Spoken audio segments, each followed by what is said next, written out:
Boa tarde a todos e todas.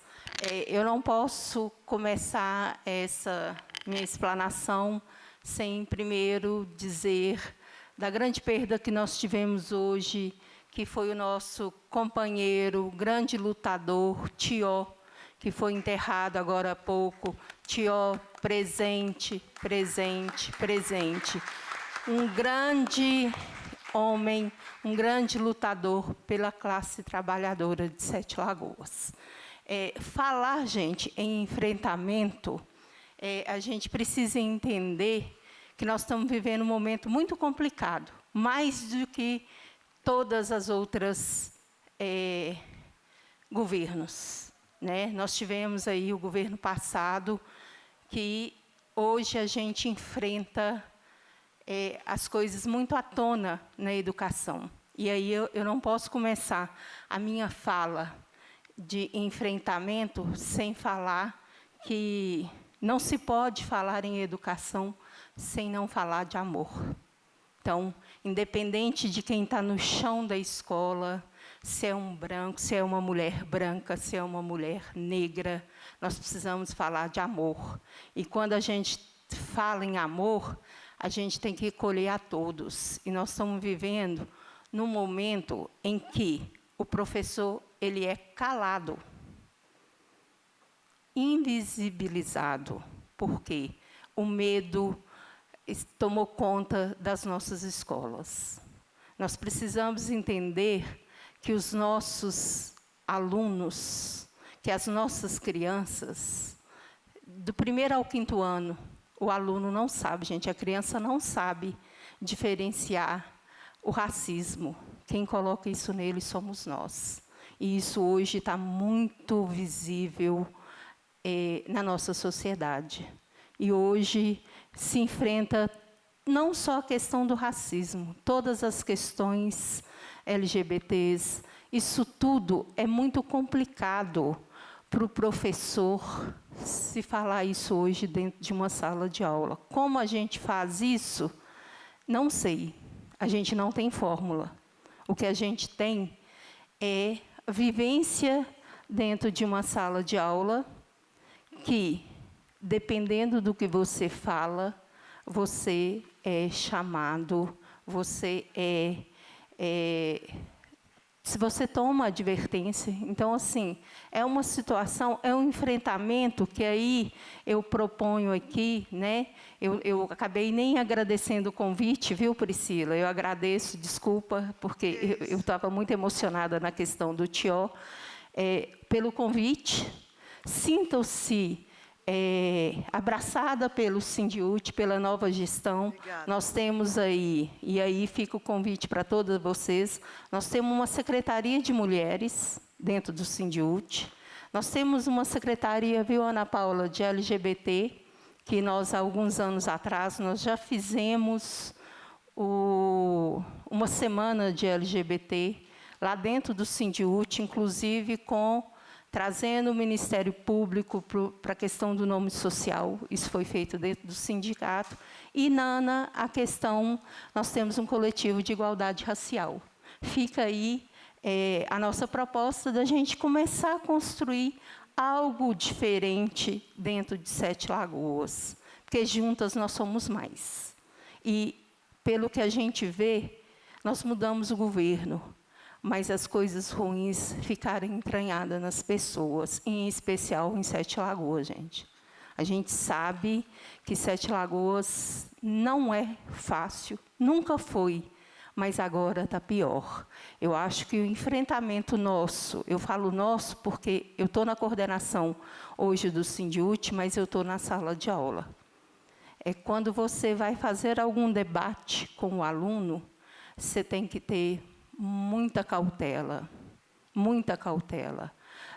A escola, gente, é o lugar propício para a gente falar de misoginia, mas também o professor tem que ter muita coragem, porque nem tudo que você fala, as pessoas conseguem entender, inclusive quem está lá na ponta da escola, quem está vivenciando o dia a dia da escola. A sensação que eu tenho é que estava tudo muito embutido em algumas pessoas. E aí isso veio à tona com o governo federal passado. Então, se acham no direito de questionar o professor, não que você não possa questionar, mas você questionar a opção sexual do professor, você questionar o cabelo do professor, você questionar o que o professor debate com o aluno. A gente tem casos de aluno, gente, que são suicidas. Que eu sempre falei isso, quando o aluno passa pela sua mão e você, daqui 1, 2 anos, ou 5, 6 meses, ele suicida, ele não suicidou à toa, ele te pediu socorro de uma certa forma, porque a gente tem esse machismo estrutural, ele está entranhado dentro de casa. Quando o aluno ele chega com muitas questões que você vê ele falar, de racismo, de misoginia, de questão LGBT, isso ele traz de casa, isso ele não aprende na escola, porque o aluno do 1º ao 5º ano, ele não sabe diferenciar se o branco, se o preto, o que faz diferença. Na hora que ele vai colorir um desenho, ele não diferencia. Quem faz isso é a sociedade que está, desculpa a expressão, podre. Porque ninguém é melhor que ninguém. Nós estamos aqui para amar uns aos outros, é para tentar fazer o melhor e fazer da melhor maneira possível. Então, assim, a gente vê coisas nas escolas que assusta. E esse enfrentamento, nem todos dão conta de fazer. Nem todos os professores estão preparados. Nem todos os professores, infelizmente, está disposto a comprar uma briga, ou com o pai de aluno, ou com uma direção de escola, ou com uma superintendência, porque não se fala nas escolas. Você hoje é tolhida em muitas coisas que você faz. Eu acho que a gente precisa pensar numa estratégia de atividades que a gente possa começar. Não falo que a gente vai conseguir enfrentar, conseguir atingir todas as escolas. Mas se a gente consegue atingir 3, 4, 5 escolas com propostas que seja para mostrar, olha, eu posso falar disso aqui sem ferir o que você aprende em casa. Porque o machismo estrutural, gente, ele está impregnado na gente. Ele vem de casa, para não falar 100% que ele vem de casa. E aí, quando você chega na escola, eu falo que quando eu comecei a estudar, eu sou de Jequitibá, então eu sempre estudei no interior, vim embora para cá. Depois fui para Belo Horizonte. Isso acontece muito, são nas cidades maiores. É interessante quando você chega numa cidade pequena e que você vai dar aula. O acolhimento é diferente quando você está num grande centro, né? Então, assim, a gente fórmula, que a gente vai enfrentar? Não sei, eu não tenho essa fórmula. O que a gente tem é um professorado, 90% deles, com medo de se falar sobre 99% dos temas. Nós vemos aqui, ó, isso aqui era para estar lotado, gente. Isso aqui era para estar lotado. Isso aqui era para ter escolas aqui para os alunos escutarem. Isso aqui é uma aula. Cada um com a sua visão de mundo diferente, que traz um conhecimento para todo mundo. E aí, o que eu posso dizer, que nós, enquanto educação, está uma classe muito sofrida. Você entra para a sala de aula, você precisa medir. Não que a gente não meça, gente, eu falo assim, porque chega um momento que tem aluno que te questiona mais que os outros. Tem aluno que te faz pergunta, por que disso, por que daquilo. Você fica até sem saber como é que você responde. Porque dependendo do que você fala, você é chamado na direção da escola, né? Fala que nós somos doutrinadores. né? O professor agora é tido como doutrinador. Nós não estamos dentro de uma igreja doutrinando ninguém, não. Nós estamos ali respondendo uma carência do filho de você que veio para a escola e que a sua família não respondeu. Porque é isso que sempre acontece. A maioria das vezes, os pais não têm, não estou falando todas, mas acontece que uma boa parcela dos pais não consegue explicar um monte de assunto para os filhos. Então, algumas vezes, eles chegam na sala de aula e perguntam para o professor. De repente, a mesma dúvida que aquele aluno tem pode ser de quase 100% daquela turma. Mas aí você fica naquela, eu vou responder para todo mundo ouvir, ou eu vou responder individual, porque, dependendo do que eu falar, eu vou ser chamada de doutrinadora, eu vou ser chamada na direção da escola, eu vou tomar uma advertência. Então, assim, o professor hoje, gente, ele está muito sacrificado. Ele tem hoje, dentro da sua sala de aula, ele evita falar muita coisa. Se você falar de política, vai ter um que vai correr e contar o pai vai estar na escola. Eu estou falando de coisa que acontece no nosso dia a dia. De coisa que a gente tem colega que é LGBT, de aluno chegar a mão na cara do professor e falar com ele, o que você está fazendo aqui, porque aqui não é lugar de você. De aluno chegar perto de um professor e falar que, olha, você é negro, o que você está fazendo aqui? Aqui é só lugar de branco. E quem me dera se eu fosse negra. Gostaria muito de ser. Porque são muito mais valentes, muito mais guerreiras. Não que nós, brancos, não somos, mas é diferente. Não estou falando isso aqui da boca para fora. Eu acho que nós precisamos começar a construir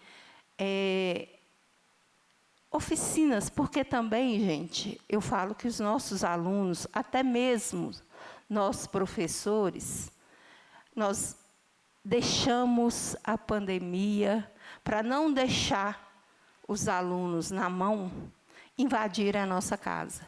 Nós não tivemos liberdade na época da pandemia.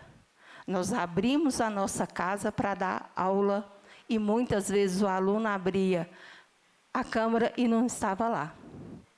Então, assim, nós nos expomos além do que a gente precisava. E hoje a gente está pagando um preço caro por ter feito isso, por ter sido, não que o governo mereça, mas os nossos alunos sim, porque eles precisam da gente, e os pais não atenderam isso. Os pais só entenderam que ficar 24 horas com o filho era muito difícil. O tanto que a escola fez falta, mas não se valoriza a escola, não se valoriza o profissional que está na frente ensinando o seu filho. É ensinar, não doutrinar. Então, assim, esse machismo estrutural que existe, ele sempre existiu. Eu vejo agora ele mais acentuado, porque as pessoas antes podia até ter isso, mas estava muito embutido. Hoje a gente tem isso muito claro, muito sem medo de falar. As pessoas, quando você fala, quando você debate alguns temas, as pessoas, se bobear, vêm para cima da gente e bate na gente. Coisa que a gente não via isso há pouco tempo atrás. É um desafio, eu acho que é um desafio enorme.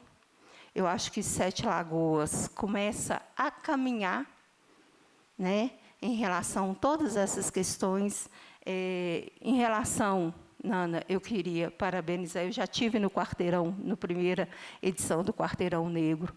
Eu acho que o Quarteirão ele precisa estar em todos os bairros de Sete Lagoas. Porque a gente sabe que tem gente lá da Cidade de Deus, lá do Dona Silvia, que gostaria de participar, mas quem sabe levar o Quarteirão Negro para os 4 cantos da cidade isso não vai mudar uma realidade de muita gente. O Sindiúti sozinho, gente, não consegue fazer nada. Eu falo muito com o pessoal, a gente é linha de frente, né? Não deixa de ser, mas nós precisamos que todos sejam parceiros, né? O Sindiúti ajudando vocês, vocês ajudando o Sindiúti, porque sem a escola nós não mudamos realidade nenhuma. E aí a gente precisa começar a ajudar os nossos professores, os nossos parceiros dentro da sala de aula, que não é fácil. Não sei o que a gente pode, e aí também fica para os 3 coletivos que a gente tem, que é o coletivo da mulher, né, Secretaria da Mulher, Secretaria do Combate ao Racismo e Secretaria da LGBT. Fica aí o Sindiúti à disposição, que a gente possa construir alguma coisa no enfrentamento da educação nesse machismo estrutural que já vem de décadas, né? Nós não vamos conseguir resolver isso de um dia para a noite, mas se a gente plantar uma sementinha aqui, quem sabe daqui a uns anos a gente consegue colher bons frutos. Vou agradecer, gente, eu não fiz nada escrito assim, eu vim falar da minha vivência enquanto professora de sala de aula. Eu tenho aqui Camila, que foi minha aluna. Cissa, que foi minha aluna no estadual, né? Estou ficando velha, mas faz parte. E agradecer pelo convite. As portas do Sindiúti estão abertas, no momento que vocês quiserem ir lá. No mais, agradecer e pedir desculpa de qualquer coisa. Muito obrigada.